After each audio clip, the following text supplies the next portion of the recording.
Okay, in this video, we're going to look at actually matching equations to graphs, tables, and situations. So in our first example, we have a situation. It says Pizza Hut charges $7 per pizza. Anytime I see that per, that tells me I'm going to have the X next to it, plus a delivery charge of $3. So let's write our equation.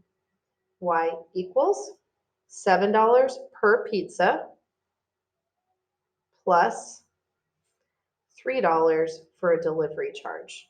Now all I have to do is come over here and match my equation. Let's try another one. Ace Car Rentals charges $20 per day. See that per, I know it's going to get the X, plus a $10 service charge to rent one of the compact cars. So let's write our equation. $20 per day, that gets the X, plus a $10 service charge. And there's my answer. Okay, now I'm going to look at a graph. So first thing I'm going to notice here is where the fee is. That's what I like to do first. I like to see where is my fee? Where am I starting from? And if I look here on the y-axis, this is my y-axis, the one that goes up and down or vertical, I notice that my line hits at 0, 1. So in other words, I start at a positive 1. So then I'm going to look over here and say, okay, which ones actually have me starting at a positive 1? This has me starting at a negative 1, so that cannot be my answer. This one has me starting at a positive 3. That cannot be my answer. So already I have this narrowed down to either A or C. So the next thing I'm going to do is find my slope. So one way to do that is to make a table with my X and my Y. So I need a couple of ordered pairs in order to find my slope. So I'm going to put in this ordered pair here, which is 0, 1, and this one down here, which is negative 3, negative 1. Now I'm going to find my constant rate of change, which is also known as my slope. So I'm going to find my change in y. So what's happening here? From 1 down to negative 1 is minus 2. It's going down 2. Then I'm going to look and see, okay, what's happening here? It's going from 0 to negative 3, so it's going down 3. So remember to find my constant rate of change. I have change in y over change in x. So I have negative 2 over negative 3. Well, a negative divided by a negative is a positive, so my constant rate of change is 2/3. So now that I've eliminated my choice B and my choice D, I know because it has to start at a 1, I just look and see which one actually has the constant rate of change in the right spot, in the right place.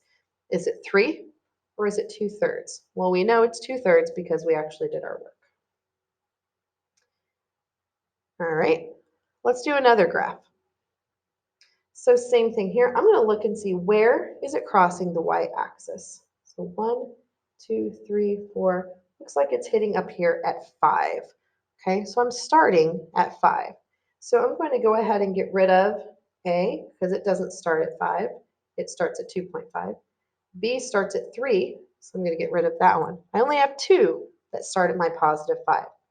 Now let's find our constant rate of change. I'll make my table, my X and Y, and I need 2 ordered pairs. So I'm going to use this one, 1, 3, and this one, 3, negative 1. Okay, so now let's find our constant rate of change. From 3 down to negative 1 is negative 4. From 1 to 3 is a positive 2. So again, change in Y over change in X. Negative 4 over 2.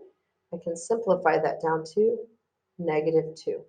So now that I have this narrowed down, because I knew where I started at a positive 5, all I have to do now is match my slope or my constant rate of change. I know that it's a negative 2. This one is a positive 2. So the only one that has a negative 2 is C. Now let's look at it on a table. So let's find our constant rate of change since I already have a table. Let's do our change in y over our change in X. So this looks like it's increasing by 2. This is also increasing by 2. Okay, so change in Y, I'm just going to put it over here, is 2 over 2, or in other words, that is a constant rate of change of 1. Okay, so I have a constant rate of change of 1. Well, this has a constant rate of change of 2, so that cannot be my answer. This one has a constant rate of change of -2. That cannot be my answer. And even now, I can tell that my, oops, I'm sorry, it's hanging off the thing here. I can tell that this is a positive 1, and there is only one answer here that actually has a positive constant rate of change. So I'm going to get rid of that and circle B. All right, next one. Let's find our constant rate of change. So increasing by 1, plus 1, plus 1, plus 5, plus 5, plus 5. So change in Y over change in X. Change in Y is 1. Change in X is 5. So I know I need a constant rate of change of 1/5. Well, there's only one on here that has a constant rate of change of 1/5. So I'm going to go ahead and circle that answer. But I do want to go ahead and point out this plus 2. Okay, this plus 2 is where I'm starting on my graph. Just like up over here, where I started at a plus 1, and this one where I started at a plus 5, that's where I'm starting on my graph. This is starting at a plus 2. I can also tell that by looking here at my graph. When I'm at 0, I'm going to start at a plus 2. That's where I'm starting my initial phi.